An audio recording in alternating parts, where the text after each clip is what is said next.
Good morning students. आपके अपने YouTube channel Ravi Pareek GT plus Bhompura में स्वागत है। आज के हम इस वीडियो के भाग में संख्या पद्धति का अध्ययन करेंगे, जो कक्षा 6 से लेकर 10 तक सभी कक्षाओं के लिए महत्वपूर्ण टॉपिक है।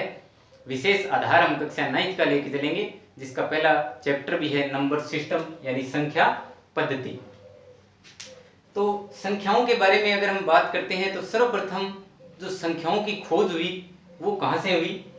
प्राकृत संख्या से हुई, यानी नेचुरल नंबर से संख्याओं की खोज हुई। आदिकाल के अंदर मानव को क्या था? अपने पशुओं को गिनना, पेड़ों को गिनना, इस तरह से कुछ चीजों को गिनने की आवश्यकता पड़ी, क्योंकि वस्तु विनिमय का टाइम था,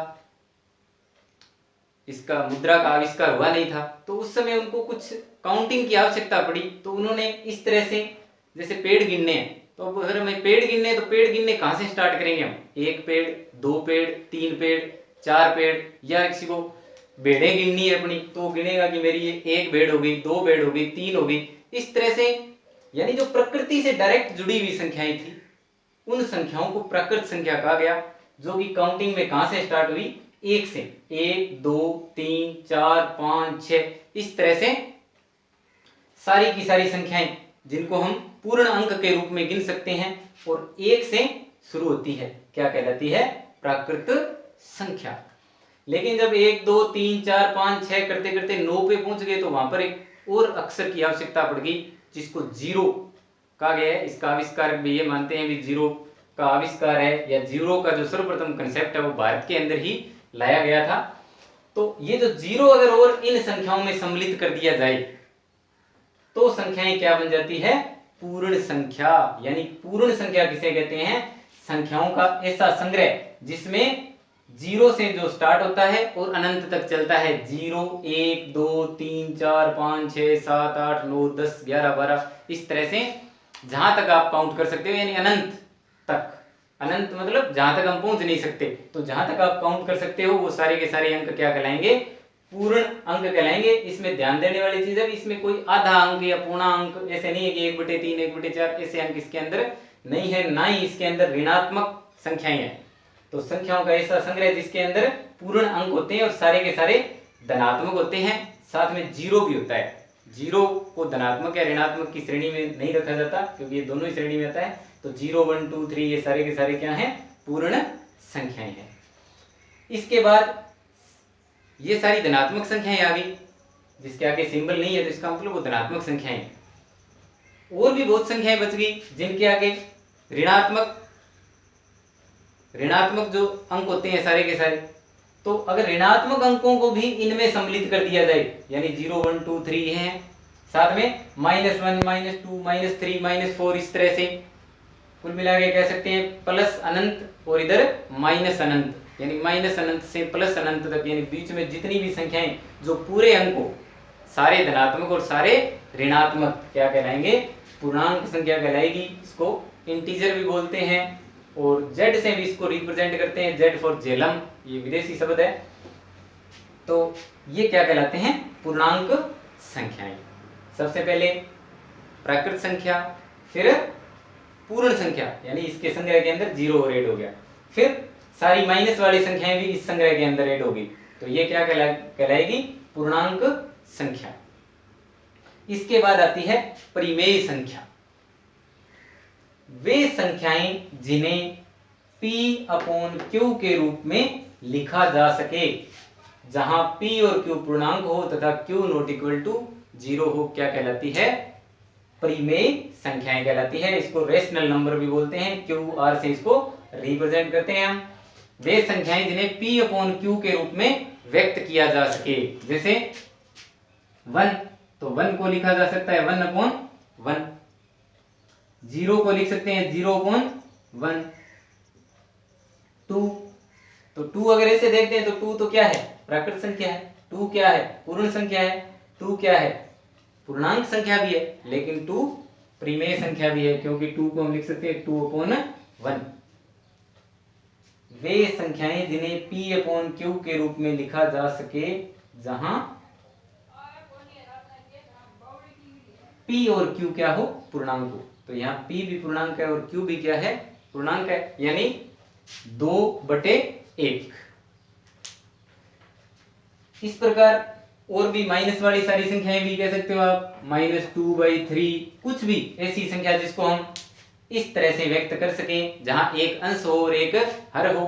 केवल कंडीशन ये है कि हर के अंदर 0 नहीं होना चाहिए, यानी कोई ये कह दे कि क्या 2/0, हमने ये कहा है कि जहां p और q क्या हो, पूर्णांक हो, तो यहाँ p भी पूर्णांक है और q भी पूर्णांक है, तो क्या ये परिमेय संख्या है? नहीं है।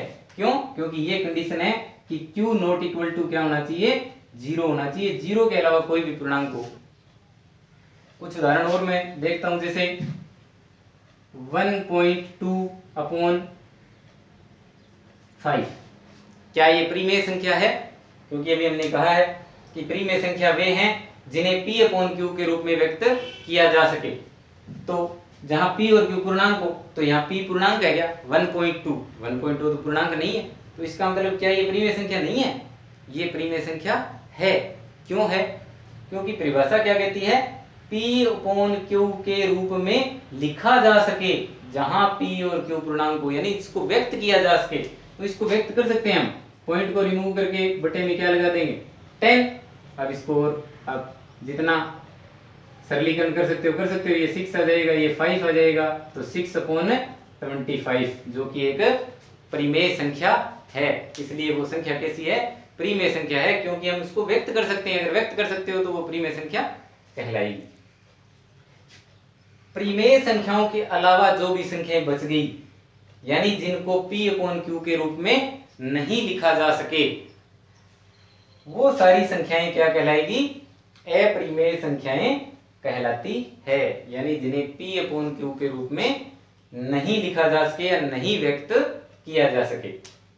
अब वो कौन सी संख्याएं रहेगी, √2, √3, √5, यानी करणी चिन्ह के अंदर, वर्गमूल के चिन्ह के अंदर वे संख्याएं जिनका पूरा पूरा वर्गमूल नहीं होता है। जैसे मैंने यहाँ √1 नहीं लिखा, क्योंकि 1 का वर्गमूल तो क्या होता है, 1 होता है। 4 नहीं लिखा, क्योंकि 4 का वर्गमूल तो क्या होता है, 2 होता है। तो वो 2 संख्या तो हमें पता है क्या है, परिमेय संख्या है।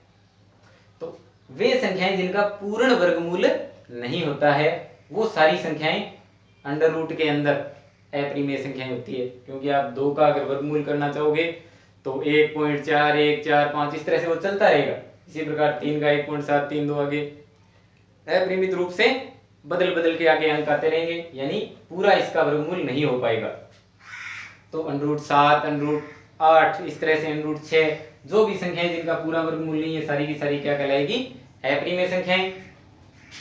लिखने को इसको √2/1 लिख देंगे, कहेंगे कि ये p हो गया और ये q हो गया, p/q लिख दिया हमने। तो p/q नहीं लिखा, क्योंकि p/q में p के लिए कंडीशन है कि p और q दोनों के दोनों क्या होने चाहिए, पूर्णांक, जबकि ये पूर्णांक नहीं है, इसलिए ये अपरिमेय संख्या है, परिमेय संख्या नहीं है। एक रूप और भी होता है अपरिमेय संख्या का, जो हम दशमलव संख्या को देख के बता सकते हैं कि ये अपरिमेय संख्या है। 0.10, 100, 1000। तो ये पैटर्न हमारे को देखने से पता लग रहा है कि ये तो इस तरह से चलता रहेगा, ये 0 की संख्या यहाँ पर ऐसे बढ़ती रहेगी, तो ये अपरिमित संख्या है। तो ये भी अपरिमेय संख्या का एक रूप है। इसके बाद आती है वास्तविक संख्याएं, यानी रियल नंबर, वास्तविक संख्याएं। तो वास्तविक संख्याएं कौन सी होती है, the collection of rational and irrational number called real number, यानी परिमेय संख्याओं और अपरिमेय संख्याओं के संग्रह को क्या कहते हैं, वास्तविक संख्याएं कहते हैं। यानी सारी परिमेय संख्याएं भी वास्तविक संख्याएं होती है और सारी अपरिमेय संख्याएं भी वास्तविक संख्याएं होती है, और सभी वास्तविक संख्याओं को संख्या रेखा के ऊपर व्यक्त किया जा सकता है। संख्या रेखा के बारे में भी मैं आपको बताऊंगा। इसके बाद एक अंतिम रहता है, सबसे बड़ा संग्रह जो होता है सम्मिश्र संख्या, जो कि 10th क्लास के लेवल की बात नहीं है, ये इसके आगे हम अध्ययन करते हैं। 10वीं तक केवल वास्तविक संख्याओं का ही अध्ययन किया जाता है। इसके अंदर सम्मिश्र संख्याएं, काल्पनिक संख्याएं आ जाती है, a + i b, इस तरह से। यहाँ i एक काल्पनिक संख्या का एक प्रतीक है, इसमें एक वास्तविक संख्या होती है और एक जिसके साथ आइटा लगा है वो काल्पनिक संख्या होती है। तो वास्तविक और काल्पनिक संख्या ये मिलकर सम्मिश्र संख्या कहलाती है, जिसके अंदर सारी संख्याएं आ जाती है। प्रत्येक वास्तविक संख्या भी क्या होती है, सम्मिश्र संख्या होती है, क्योंकि उसमें जो इमेजिनरी पार्ट है या काल्पनिक पार्ट है वो क्या होता है, शून्य होता है। तो ये आगे की बात है, 10वीं लेवल की बात नहीं है। 10वीं लेवल तक हम केवल क्या करते हैं, वास्तविक संख्याओं तक का ही अध्ययन करते हैं। और जैसा मैंने आपको कहा कि सभी वास्तविक संख्याओं को संख्या रेखा के ऊपर व्यक्त किया जा सकता है। तो थोड़ा सा हम संख्या रेखा के बारे में भी अध्ययन करते हैं।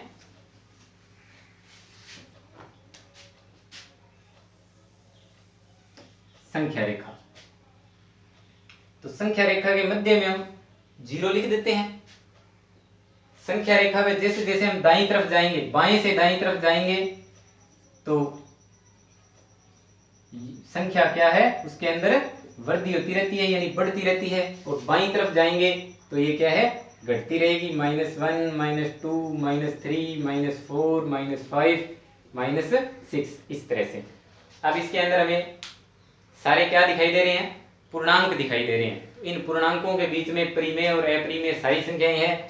जैसे 1/2 एक क्या है, 1/2 परिमेय संख्या है, तो वो आपको यहाँ दिखाई देगी 0 और 1 के बीच में। इसी प्रकार 3/2 आपको कहाँ दिखाई देगा, 1 और 2 के बीच में। इस तरह से अंडर रूट में जो संख्याएं हैं, √2, √3, इनको भी हम संख्या रेखा के ऊपर व्यक्त कर सकते हैं। कुछ आपके प्रश्नमाला जो 9th की प्रश्नमाला है उसके अंदर है ऐसे प्रश्न, वो हम व्यक्त करके भी दिखाएंगे भी किस प्रकार से अंडर रूट वाली संख्या भी हम इसके अंदर देख सकते हैं। यहाँ केवल हम आइडिया आपको बताएंगे। जैसे √2 है तो √2 क्या होती है, 1.414। तो 1.414 यानी वो 1 और 2 के बीच में होगी। 1 और 2 के बीच में कहीं भी वो संख्या लाई करेगी, होगी वो इसके अंदर, क्योंकि वो 1 से बड़ी है और 2 से छोटी है। इस तरह से सभी परिमेय और अप्रमेय संख्याओं को भी संख्या रेखा के ऊपर व्यक्त किया जा सकता है। अब हम प्रश्नमाला के कुछ प्रश्न देखते हैं। एक्सरसाइज 8.1 जो कि 9th कक्षा की है। अभ्यास 1.1। फर्स्ट प्रश्न देखेंगे प्रश्नमाला का, इज 0 ए रेशनल नंबर। क्या 0 एक क्या है, परिमेय संख्या है। Can you write it in form of P/Q, where P और Q are integer and Q not equal to 0। यानी आपको बताना है भी क्या 0 एक परिमेय संख्या है, क्या 0 एक परिमेय संख्या है। तो परिमेय संख्या की परिभाषा आपके दिमाग में आ जानी चाहिए। परिमेय संख्या क्या होती है, ऐसी संख्या जिसे P और Q के रूप में, P/Q के रूप में व्यक्त किया जा सके। तो क्या 0 को आप P/Q के रूप में व्यक्त कर सकते हो, बिल्कुल कर सकते हैं। 0/1, 0/2, 0/3, कुछ भी लिख दो, परिणाम 0 ही है। 0/1 का मतलब क्या, 0 ही है। लेकिन यहाँ P 0 हो गया और Q क्या हो गया, 1 हो गया। तो 0 क्या है, 0 एक परिमेय संख्या है। इसे इस प्रकार व्यक्त किया जा सकता है, किया जा सकता है। 0/1, 0/2, इस तरह से हम किसी प्रकार इसको लिख सकते हैं। जहां P और Q हमें दिखाई दे रहे हैं क्या है, पूर्णांक है। P Q आर इंटीजर और Q not equal to 0। Q 0 नहीं लिखना, क्योंकि 0/0 लिख दोगे तो वो अनिर्धारित रूप हो जाएगा। तो ये 0/1, 0/2, 0/3 इस तरह से हम इसको व्यक्त कर सकते हैं। इसलिए यह एक परिमेय संख्या है, रेशनल नंबर है।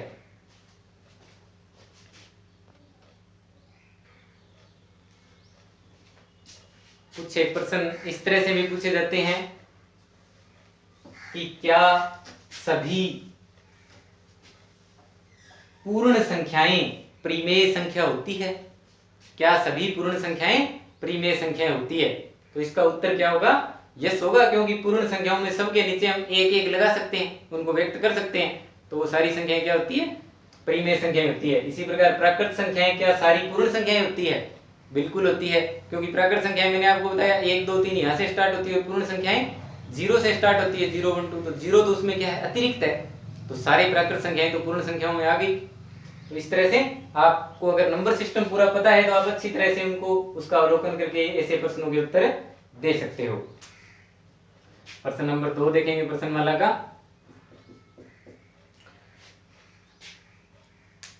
6 परिमेय संख्याएं ज्ञात करनी है 3 और 4 के बीच में। 3 व 4 के मध्य 6 परिमेय संख्याएं ज्ञात करो। परिमेय संख्याएं ज्ञात करो। तो दो संख्याओं के बीच में अनंत परिमेय संख्याएं होती है और अनंत अपरिमेय संख्याएं होती है। यानी किन्हीं भी दो संख्याओं के बीच के अंदर नंबर लाइन के ऊपर चाहे वो कितनी छोटी संख्याएं हैं, उन दोनों संख्याओं के मध्य में अनंत परिमेय और अपरिमेय संख्याएं होती है। तो यहाँ हमसे केवल दो संख्याएं दी हुई है, इसके बीच में 6 परिमेय संख्याएं पूछी है। मूल तरीका तो इसका यह है कि हम क्या करें, दोनों को जोड़ें और 2 का भाग दें, तो फिर उसके बीच में एक संख्या प्राप्त हो जाती है। जैसे 3 और 4 है, 3 और 4 के मध्य संख्या देखेंगे तो दोनों को जोड़ेंगे, 2 का भाग देंगे, तो ये एक संख्या प्राप्त होगी 7/2। अब फिर हम 7/2 और 4 के बीच में संख्या ज्ञात कर सकते हैं। लेकिन हम आपको ये तरीका नहीं करवाएंगे, इससे भी आसान तरीका करवाएंगे जो सबके ऊपर ही लागू होगा। वैसे 3 और 4 के बीच में हमें कितनी संख्याएं ज्ञात करनी है? 6 संख्याएं ज्ञात करनी है। आपको जितनी संख्याएं ज्ञात करनी है उससे एक ज्यादा, यानी 6 ज्ञात करनी है तो एक ज्यादा क्या हुआ इसका, 7।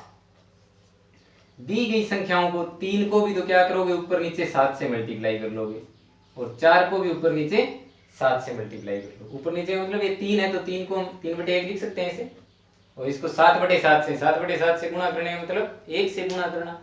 किसी भी संख्या को 1 से गुणा करने पर कोई प्रभाव नहीं पड़ता, परिणाम अपरिवर्तित रहता है। तो 7 ये 21 और ये बटे में बन गया 7। इसी प्रकार ये 4 को लिख सकते हैं 4/1, तो 4 7 28 बटे में बन गया 7। तो 3 को हमने लिख दिया 21/7 और 4 को लिख दिया 28/7, और 3 और 4 के बीच में ज्ञात करनी है, यानी कि 21/7 और 28/7 के बीच में ज्ञात करनी है। तो देखो 21/7 से ठीक बड़ा और इससे छोटा, तो 22/7, 23/7, 24/7, 25/7, 26/7, 27/7, कितनी संख्याएं हो गई? 6। तो पता है ये 6 परिमेय संख्याएं हैं जो 3 और 4 के मध्य हैं। हम इनसे ज्यादा भी ज्ञात कर सकते हैं। अभी मैंने कहा था अनंत रूप से परिमेय और अपरिमेय संख्या होती है दो संख्याओं के बीच में। तो ये तो इतनी निकली, और कहां से आएगी आगे, तो 28 आ गया। इधर कितना आ गया? 22 से कम, ठीक वही 21/7 यानी 3 ही आ गया। और कहां से निकलेगी? और निकलेगी कैसे?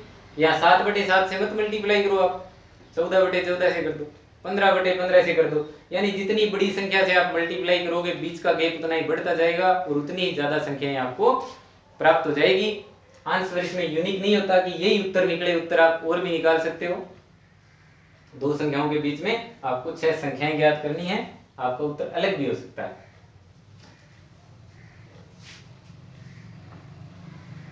एक प्रश्न इसमें और लेते हैं हम इसी का, प्रश्न नंबर 3। 3/5 और 4/5 के बीच में, 3/5 व 4/5 के बीच में मध्य में कितनी संख्याएं ज्ञात करनी है? 5 संख्याएं, 5 परिमेय संख्याएं ज्ञात करो।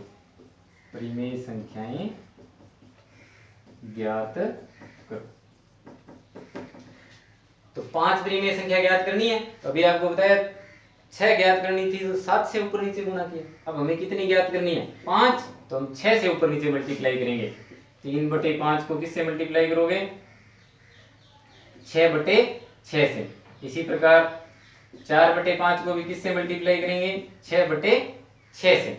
ऊपर लिख देंगे कि 6/6 से ऊपर नीचे गुणा करने पर। तो ये कितना बन गया? 6 × 18/30। इसी प्रकार 6 चौके 24/30। तो अब जो हमारे पास संख्याएं थी 3/5 वो बन गया 18/30 और 4/5 है वो 24/30। तो 3/5 यानी 18/30 और 24/30 के मध्य संख्याएं कौन सी हो जाएगी? 19/30, 20/30, 21/30, 22/30 और 23/30। ठीक, कितनी संख्याएं ज्ञात हुई है? 5 संख्याएं। और अगर बड़ी संख्या ज्ञात करनी हो यानी और ज्यादा संख्या ज्ञात करनी हो तो आप और बड़ी संख्या से गुणा कर दीजिए, ज्यादा संख्याएं ज्ञात हो जाएगी।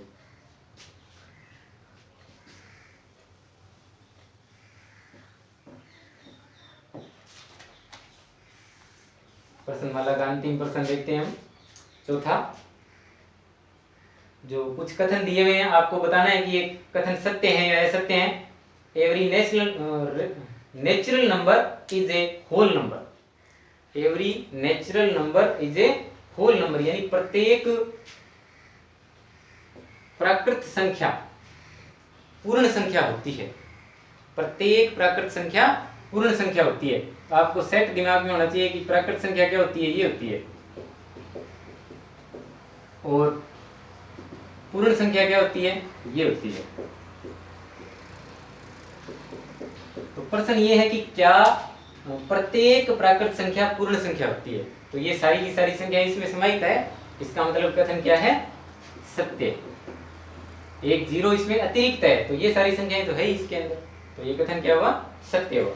इसी प्रकार दूसरा, every integer is a whole number यानी प्रत्येक पूर्णांक पूर्ण संख्या होती है।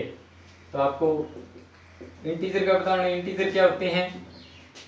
0, 1, 2, 3 और इधर -1, -2, -3, -4 ये होते हैं। तो क्या ये सारे के सारे होल नंबर हैं? तो नहीं है, क्योंकि माइनस वाली संख्याएं इसके अंदर नहीं है, ऋणात्मक संख्याएं नहीं है। तो कथन क्या हुआ? असत्य। ऋणात्मक संख्याएं नहीं होती है। किसमें?